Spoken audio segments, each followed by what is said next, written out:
Hello, ladies and gentlemen. Eddie Marcus here again, and I want to continue my message with the poor people. All of you, listen to me. I want to share with you a story about a man that was too smart for himself. This man had a kid, and this kid was out of wedlock. This man had been married earlier. He married a lady that was ugly physically.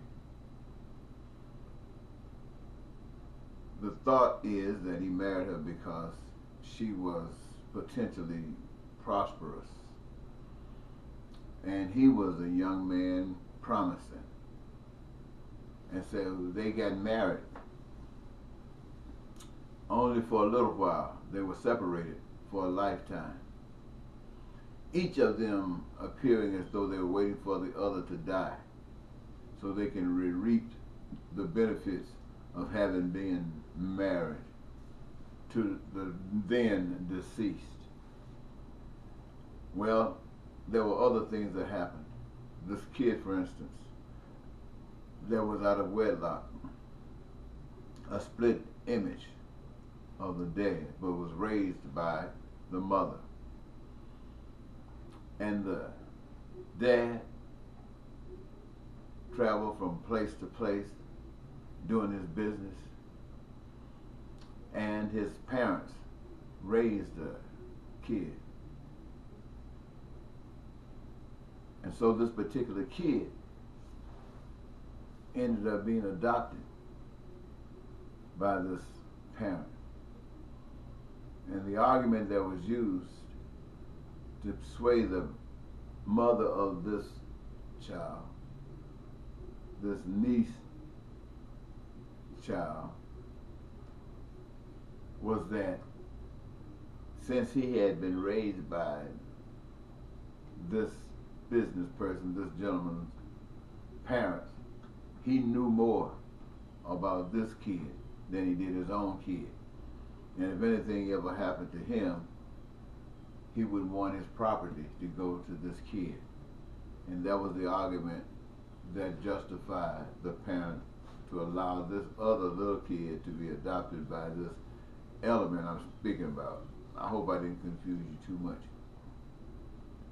Anyway, the story goes, or the philosophy was, that that's not really why this adoption took place. It happened so that this kid, having graduated from high school back in the 60s, it was normal to be drafted to go into the military to serve in Vietnam. And most people, or many should I say, who went to Vietnam never came back walking, came back in a box. And so this would give him some money. Now this is where the thing went. But to make a long story short, life jumped ahead, boom, boom, boom, boom, boom. And this gentleman dies. He actually dies. And the son that looked just like him, and the son that was adopted, all came to the reading of the will. And also, the wife who survived him came. And another thing that was unique about her is that a few weeks before he passed, she came to live with him, to be with him, to offer hospice care for him. And so she's there at the reading of the will as well. And when the will is read, the son, the natural born split image son, is willed $5,000. The adopted son is willed $5,000. The property goes to his sister, and the wife, the survivor, the widow, she gets $1. And I can just see in this scenario that I presented to you, how this guy must have felt. He must have felt that he really got over on everybody. He had the last laugh, and whoever might have thought one thing about this or one thing about that, he got the last laugh, but he could just grab his little ticket and run on out of this life and laughing at everybody.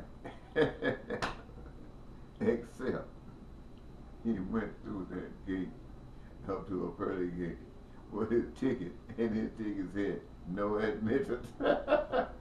No way will you let a scoundrel like that get into heaven.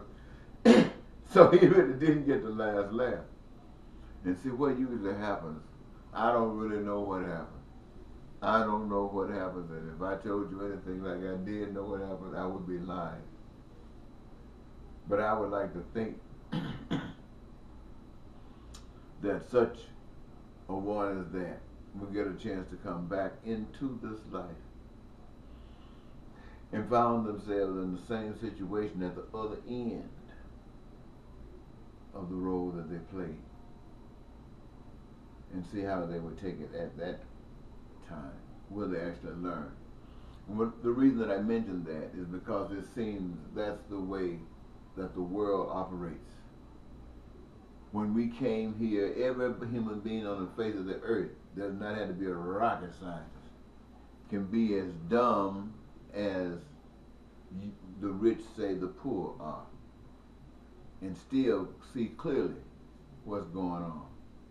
They know that there's no human being responsible for the creation of the earth and what the earth is capable of doing. They know that there's no human being any more precious than they are. Even when they honor the Pope, they do that by education. When they honor the prince and the princess and the king and the queen, they do that by education. It is not anything that's just built in them. That's why so many other people in the world wonder what the heck is going on for somebody to get honored like that. Many people don't even understand why you got people called idols.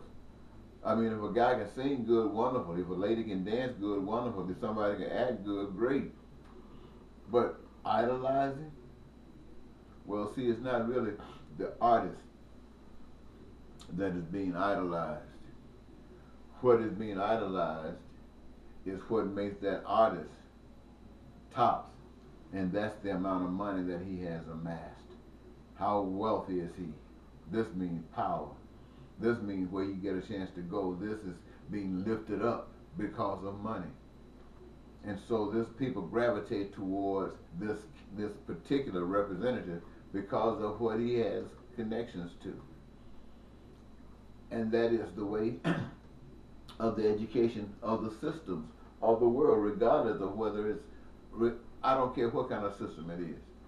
Ladies and gentlemen, I want you to understand this. I thought about it one day, because I used to wonder why is it that Dr. King could speak, Dr. Martin Luther King Jr. could speak so eloquently, and the people would just be mesmerized at his oratory. And then I thought about myself, and I thought, wow, I can't do any of those things. I can't pretend. Maybe if it was written in a script, maybe I could do it. But just being natural, no, it has to come from me like this. And then I thought, that was Dr. King during Dr. King's time. So Dr. King and all of those people who were drawn to Dr. King because of his charisma, all that who were supporting Dr. King because of what he was able to cause to be excited in them because of the electricity that flew out of him. They did what they did. But it wasn't enough. It was a great step. Can't take a thing away from it. But now the most major step, the step that benefits us all, beginning, my friend, at the bottom. A movement that is being made by you, not by someone in your behalf. Because you can bet your last money, if someone is making it in your behalf, it's going to cost you something. So it's a movement that's made by you. By you who recognize that the systems, wherever you are, here in America, the system that you live under has been like a thief. Just look, call it like it is, a thief. That the world system was designed to operate in harmony. And each generation was supposed to progress on that and send it up to the next upcoming generation. And continuously life getting better and growth and all of the things that's about development is because we are honoring one another. By honoring one another, we are giving respect for a power that we can't see. Not a man or woman, a black or white, a straight hair, nappy hair, a bald head. No, not any of that. It's a power that we can't see that we honor. It's a power that we can't see that keeps us in line. It's a power that we can't see that gives us the authority when somebody starts going off on the wrong track to say get back in line. And what does get back in line mean? It means by causing no problems in the presentation of life of someone else. No problems in the presentation and the experience of life of no one else. In other words, you got all the liberty to do whatever you want to do in this life as long as it does not infringe upon that life of another. And I'm telling you, the power that you can't see got an awesome thing going. An awesome thing going. Eliminates the crime, eliminates the violence, eliminates the terrorism, eliminates the war, eliminates the domestic violence that you have at home, somebody calling the police. Why? Because people are satisfied. People are together because they want to be together. They're not there because of some need or some trying to get over on somebody. They're there because they want to be there. And you're not looking at somebody else wondering what it's like because you can do the same thing in life that they can do. And your choices have been made.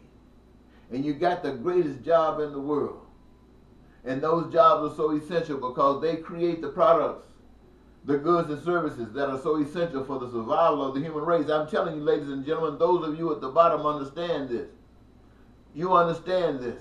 You can see all of the people above you, all of them benefiting from the systems of the world, all the way to the straight up top. Sure, the ones in the middle are not benefiting like the ones at the straight up top, but the ones in the middle sure wanted to. It's just that the ones up there just decided to cut them off and say, no, you just stay there or drop down. In other words, the one at the straight top letting the middle know they don't care any more about them than they care about us at the bottom. So those in the middle and the ones at the bottom ought to join together.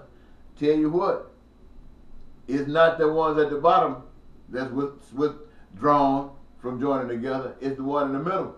So I'm saying, what are you going to do, ones in the middle? You middle class people. What are you going to do?